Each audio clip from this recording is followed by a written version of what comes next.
Hey guys, क्या आपने कभी ये नोटिस किया है कि बुल मार्केट और बियर मार्केट के अंदर लोगों के सेंटीमेंट एकदम बदल जाते हैं। बुल मार्केट के अंदर जो लोग बोल रहे होते हैं कि क्रिप्टो करेंसी और ज़्यादा ऊपर जाएगी, इस स्टॉक का प्राइस तो अपने ऑल टाइम हाई को ब्रेक कर देगा। बियर मार्केट के अंदर वही लोग ये बोल रहे होते हैं कि क्रिप्टो करेंसी खत्म हो चुकी है, इस स्टॉक का प्राइस तो कभी नहीं बढ़ने वाला है, ये तो जीरो पे चला जाएगा। और यही सबसे बड़ा रीज़न है जिसकी वजह से लोगों का ट्रेडिंग या इन्वेस्टिंग के अंदर बहुत ज़्यादा लॉस होता है। क्योंकि मार्केट के अंदर आपको किस कॉइन के अंदर, किस स्टॉक के अंदर इन्वेस्ट करना है, उससे ज़्यादा इंपॉर्टेंट ये है कि कब और कैसे इन्वेस्ट करना है। क्योंकि यहाँ पे साइकोलॉजी एक बहुत बड़ा रोल प्ले करती है। रियल मनी इन्वॉल्व होने की वजह से लोग इमोशनल हो जाते हैं और इमोशंस में ट्रेड करके हमेशा अपना लॉस करते हैं। आपने भी काफ़ी बार ये चीज़ नोटिस की होगी। और आज की इस वीडियो के अंदर हम आपको यही स्ट्रैटेजीज बताने वाले हैं। कुछ वर्स्ट ट्रेडिंग मिस्टेक्स बताएंगे जो अगर आप एक बार अपने दिमाग के अंदर बिठा लेते हैं और वापस से वो मिस्टेक्स नहीं करते हैं तो आप ट्रेडिंग जर्नी को बहुत लंबा लेके जा सकते हैं और बहुत अच्छा प्रॉफिट भी मार्केट के अंदर से निकाल सकते हैं।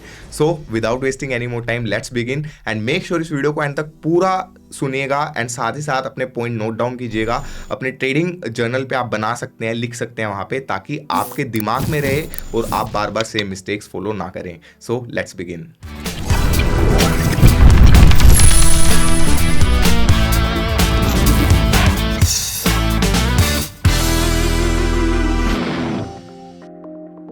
फर्स्ट बहुत ही कॉमन मिस्टेक जो कि सब लोग करते हैं और आप भी करते होंगे, buying based on historical price action. कि पास के अंदर अगर किसी कॉइन का प्राइस $100 चला गया है और आज उसका प्राइस $1 है, तो वापस अगर वो $100 चला जाएगा तो मुझे 100x का प्रॉफिट हो जाएगा।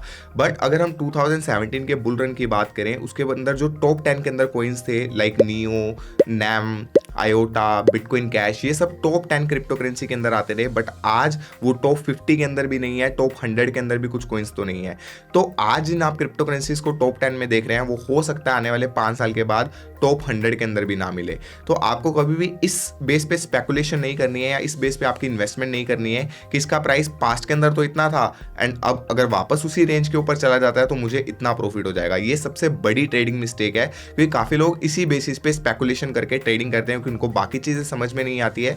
तो सबसे ईजी ऑप्शन उनके लिए यही रहता है। बट आपको ये कभी भी नहीं करना है, क्योंकि अगर आप ब्लाइंडली इन्वेस्ट करते हो, आप देखते नहीं हो कि उसके फंडामेंटल्स क्या है, किस चीज़ के ऊपर वो रन कर रहा है, क्या उसकी वैल्यू फ्यूचर में वापस इतनी जा सकती है, तो आप हमेशा लॉस करोगे। क्योंकि मार्केट के अंदर नए ट्रेंड्स आते हैं, न्यू टेक आता है और जो नई कंपनीज आ रही है, नया कंपटीशन आ रहा है, वो उनसे भी बेटर प्रोडक्ट लेके आता है। जो पुराने वाले हैं, अगर वो एडवांसमेंट नहीं लेके आ रहे हैं, अगर वो कुछ इंप्रूवमेंट नहीं लेके आ रहे हैं, तो उनके प्राइस के बढ़ने के कोई चांसेस नहीं है। तो ये मिस्टेक आपको कभी भी नहीं करनी है। सेकेंड मोस्ट कॉमन मिस्टेक जो सब लोग करते हैं वो है buying low cap coins in expectation of big returns. अब बियर मार्केट के अंदर लो कैप प्रोजेक्ट को सर्वाइव करना सबसे ज़्यादा मुश्किल होता है, क्योंकि उनके पास इतनी कैपिटल ही नहीं होती है कि वो लॉन्ग टर्म के लिए सर्वाइव कर सकें, अपने एम्प्लॉयज़ को सैलरी पे कर सके, अपने डेवलपर्स को सैलरी पे कर सके, या ओवरऑल बिजनेस रन कर सके मोर देन 1 ईयर, 2 ईयर और 3 ईयर्स। अब जो बड़े प्रोजेक्ट्स हैं जिनके पास 100 मिलियन प्लस कैपिटल है या 1 बिलियन प्लस कैपिटल है, वो एनी हाउ अपने बिजनेस को रन कर लेते हैं एंड सर्वाइव कर सकते हैं। बट जो लो कैप प्रोजेक्ट्स है जिनकी मार्केट कैप 1 मिलियन, 5 मिलियन या 10 मिलियन की है, वो ज़्यादा से ज़्यादा 6 महीना, 1 साल या 2 साल सर्वाइव कर पाते हैं। उसके बाद उनकी लिक्विडिटी इश्यूज भी आते हैं, क्योंकि उनके टोकन को तो कोई बाय कर नहीं रहा है मार्केट के अंदर, ना वॉल्यूम है, तो वो धीरे धीरे उनका बिजनेस खत्म हो जाता है। तो आपको ये मेक श्योर करना है कि अगर आप बियर मार्केट में किसी भी प्रोजेक्ट में इन्वेस्ट कर रहे हैं तो वो एक सॉलिड प्रोजेक्ट हो, उनके पास अच्छा खासा फंड हो, ताकि वो बियर मार्केट को सर्वाइव कर सके। एक और बड़ा इशू जो लो कैप प्रोजेक्ट्स के साथ है कि उनकी जो सर्कुलेटिंग सप्लाई है वो बहुत ज़्यादा कम होती है in comparison to total supply. तो उनके जो अनलॉक टोकन है धीरे धीरे मार्केट के अंदर आते हैं, तो और ज़्यादा क्रैश उसकी वजह से हमें देखने को मिल रहा है। तो आपको ये मेक श्योर करना है कि आपको अच्छे प्रोजेक्ट्स के अंदर, सॉलिड प्रोजेक्ट्स के अंदर इन्वेस्ट करना है। ऑलवेज ट्राई करना है कि टॉप 20-25 जो लिस्ट के अंदर प्रोजेक्ट्स आते हैं उन्हीं में ही आप मोस्टली इन्वेस्ट करो। Third mistake, doing leverage trading in the beer market. अब बियर मार्केट के अंदर लेवरेज ट्रेडिंग करना एक बहुत बड़ी मिस्टेक हो सकती है, क्योंकि बियर मार्केट के अंदर लिक्विडिटी या वॉल्यूम इतनी ज़्यादा नहीं होती है, तो मार्केट को मैनिपुलेट करना ईजी हो जाता है। तो वेल्स जो है वो एनी हाउ ट्राई करती है कि आपको लिक्विडेट कर दे before taking any further movement. और मोस्टली लोग यही ट्राई करते हैं कि इस कॉइन का प्राइस 50%, 60% गिर चुका है, इससे ज़्यादा कम तो क्या ही जाएगा, तो वहाँ पर वो 2x, 3x या 5x की लीवरेज ले लेते हैं ताकि उनको ज़्यादा प्रॉफिट हो। बट यू नेवर नो, अगर बियर मार्केट चल रही है तो हो सकता है उस कॉइन का प्राइस 60, 70, 80 या 90% भी गिर जाए। आपने देखा होगा इवन बिटकॉइन का प्राइस भी 80% तक गिर जाता है बियर मार्केट के अंदर।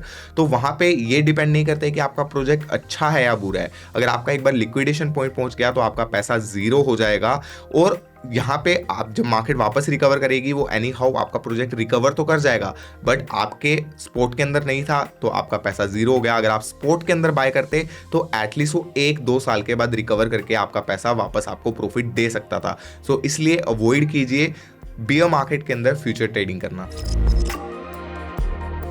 फोर्थ मिस्टेक जो कि जनरली सब लोग करते हैं, trying to time the market और कैचिंग द बॉटम।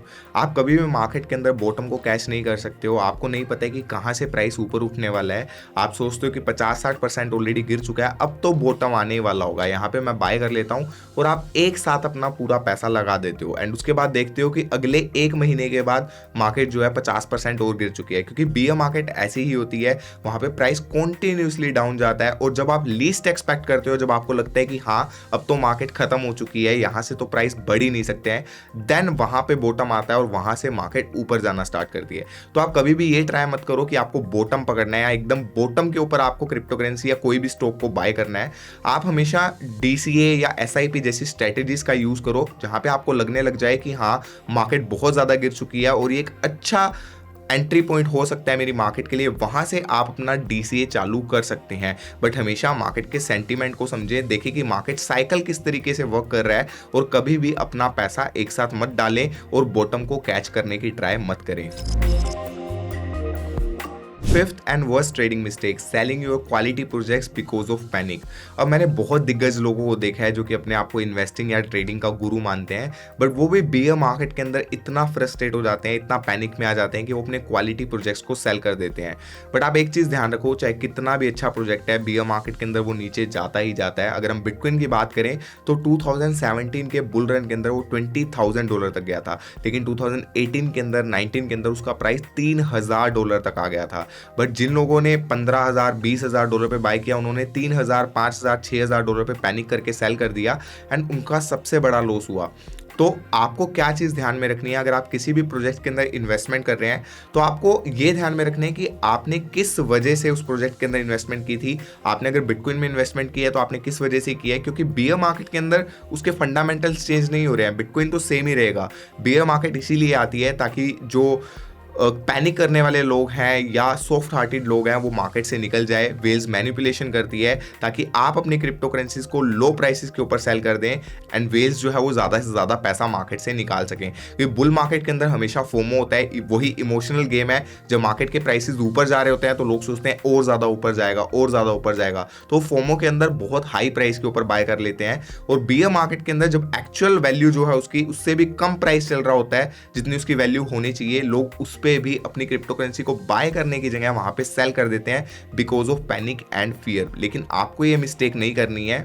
तो अगर आपने किसी भी क्वालिटी प्रोजेक्ट के अंदर लॉन्ग टर्म पर्पस से इन्वेस्टमेंट की है तो आपको उसका प्राइस डेली बेसिस पे चेक नहीं करना है, आपको बस उसकी अपडेट्स चेक करनी है जब तक उसके फंडामेंटल्स चेंज नहीं होते हैं जिस वजह से आपने उसमें इन्वेस्टमेंट की थी।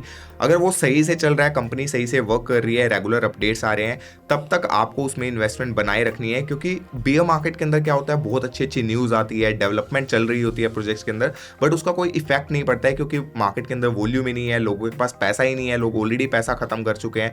लेकिन जब मार्केट वापस साइकिल चेंज करती है और बुल मार्केट के अंदर आना स्टार्ट करती है, तब नई इन्वेस्टमेंट मार्केट के अंदर आती है, और उन्हीं प्रोजेक्ट्स के अंदर सबसे पहले इन्वेस्टमेंट जाती है जो कि क्वालिटी प्रोजेक्ट्स है, जिनकी टीम जो है वो बियर मार्केट के अंदर भी काम कर रही थी। तो आपको कभी भी पैनिक सेलिंग नहीं करनी है अपने क्वालिटी प्रोजेक्ट्स के अंदर। आपको हमेशा वॉच आउट करना है उनके फंडामेंटल्स के लिए और उनकी अपडेट्स के लिए। प्राइस को साइड में रखो क्योंकि प्राइस जो है वो बुल रन के अंदर वापस इंक्रीज हो जाएगा। चाहे वो बिटकॉइन हो, इथेरियम हो, इनके प्राइस भी 80-90% तक गिरे हैं। किसी टाइम पे बिटकॉइन का प्राइस $5 $10 तक भी चला गया था, लेकिन आज आप देख सकते हैं $50,000 से भी ऊपर बिटकॉइन का प्राइस जाके है। तो अगर आप लॉन्ग टर्म के अंदर पैसा बनाना चाहते हैं तो आपके अंदर पेशेंस होना बहुत जरूरी है। सो ये थी 5 वर्स्ट ट्रेडिंग मिस्टेक्स जो कि आपको हमेशा अवॉइड करनी है। एक और बोनस टिप दे देता हूं आपको जो कि आपको बहुत ज्यादा हेल्प कर सकती है। Don't give up and exit market at the bottom. अब एक टाइम ऐसा आता है कि जहां पे आपको बहुत ही ज्यादा फ्रस्ट्रेशन होगी, इतना पैनिक होगा, आपको लगेगा कि यहाँ पे तो क्रिप्टो करेंसी या स्टॉक स्टॉक मार्केट खत्म हो चुकी है, यहाँ से कभी रिकवर नहीं करेगी। और पास्ट के अंदर ये सेम चीज़ काफ़ी बार हुई है, ऐसा नहीं है कि पहली बार हो रही है, बहुत बार ऐसी चीज़ हमें देखने को मिली है। और वही एक टाइम होता है जहाँ से मार्केट वापस से रिकवर करती है और अपना new all time high break करती है। अब लोग ये एक्सपेक्ट करते हैं कि आज बॉटम आ गया है तो यहाँ से एकदम से वी शेप रिकवरी देखने को मिलेगी, बट ऐसा कभी भी नहीं होता। अगर हम पास्ट डेटा की बात करें तो 2014 में जो बुल रन आया था, उसके बाद 2015 में हमें बॉटम देखने को मिला। अब उस बॉटम को रिकवर करने में 2 साल लग गए ऑलमोस्ट। 2017 के अंदर वापस हमें न्यू ATH देखने को मिला था। देन 2017 में $20,000 बिटकॉइन का प्राइस गया और 2018 के अंदर $3,000 तक क्रैश कर गया। बट वहां पे हमें बॉटम देखने को मिला, बट इसका मतलब ये नहीं है कि वहीं से क्विक जंप हमें देखने को मिला। ऑलमोस्ट 12 से 24 महीने वापस लगे। 2020 के अंदर जाके जो है बिटकॉइन का प्राइस रिकवर किया और अपने पुराने ATH तक पहुंचा। तो आपको हमेशा ये बात रखनी है, ध्यान में रखनी है कि पेशेंस रखना मोस्ट इंपॉर्टेंट है। बिना पेशेंस के आपको कभी भी मार्केट से प्रॉफिट नहीं हो सकता है। हो सकता है आज जो हम बिटकॉइन का प्राइस देख रहे हैं $15,000 $16,000 के आसपास, वो बॉटम हो, वहीं से मार्केट रिकवर होने वाली है। बट इसका मतलब ये नहीं है कि 1 महीने के बाद ही बिटकॉइन का प्राइस ATH पे पहुंच जाएगा। उसमें टाइम लगेगा, हो सकता है 1 साल लग जाए, हो सकता है 2 साल लग जाए। और अगर आप पेशेंस रखोगे तभी आपको मार्केट से प्रॉफिट होगा। सोचिए, अगर आपने बिटकॉइन जो है $3,000 पे बाय किया एंड उसके बाद आप पैनिक के अंदर सेल करके उसको $2,000 या $1,000 पे सेल कर दिया अभी से 3 4 5 साल पहले, तो आप कभी भी $50,000 पे बिटकॉइन का फायदा नहीं उठा सकते थे। उसके लिए आपको पेशेंस रखना जरूरी है और मोस्टली लोगों के साथ यही होता है। तो आपको ये चीज़ ध्यान में रखनी है, आपको मार्केट में फंडामेंटल्स चेक करने हैं। आपको पता है कि बिटकॉइन किस चीज़ के लिए बना है, लॉन्ग टर्म के लिए वो कहाँ पे जाने वाला है। या आप किसी भी क्रिप्टो करेंसी, किसी भी स्टॉक के अंदर इन्वेस्ट करते हैं, सेम चीज़ अप्लाई होती है। और ये जो बुरा टाइम इतने टाइम से चल रहा है, लास्ट के ऑलमोस्ट 1 साल से मार्केट खराब चल रही है, वो भी रिकवर कर जाएगा, वो भी चला जाएगा। बट आपको पेशेंस रखना जो है वो बहुत ही ज़्यादा ज़रूरी है। तो ये थी कुछ मोस्ट इंपॉर्टेंट चीज़ें। बाकी trading strategy person to person different कर दिया है। ये कुछ बेसिक बातें थी जो मैं आप लोगों के साथ शेयर करना चाहता था। और आपने भी नोटिस किया होगा कि आप सेम मिस्टेक्स काफी टाइम से कर रहे हैं, जिसकी वजह से आपको लॉस हो रहा है। तो अब इसको इग्नोर मत कीजिए, इसको पेन एंड पेपर पे लिखिए एंड रीड कीजिए डेली बेसिस पे। आपको ये गलतियां वापस से नहीं दोहरानी है अगर आप लॉन्ग टर्म के अंदर मार्केट के अंदर सर्वाइव करना चाहते हैं और मार्केट से प्रॉफिट निकालना चाहते हैं। आई होप आपको इस वीडियो से कुछ सीखने को मिला होगा। अगर आप ये ट्रेडिंग मिस्टेक्स वापस नहीं करना चाहते हैं और प्रॉफिट कमाना चाहते हैं तो इस वीडियो को लाइक करके अपने फ्रेंड्स के साथ अभी के अभी शेयर कर दीजिए, ताकि उन्हें भी मार्केट से कुछ नॉलेज मिले कि किस तरीके से उनको मार्केट के अंदर ट्रेड करना है और क्या गलतियां उनको अवॉइड करनी है, ताकि वो लॉन्ग टर्म सस्टेन मार्केट के अंदर कर सकें और प्रॉफिट कमा सकें। अगर आपको वीडियो अच्छी लगी हो तो वीडियो को लाइक करें और चैनल को सब्सक्राइब करें। हम मिलते हैं आपसे नेक्स्ट वीडियो के अंदर एक और अच्छी वीडियो के साथ। तब तक आप अपना ध्यान रखिए। बाय बाय, टेक केयर, जय हिंद।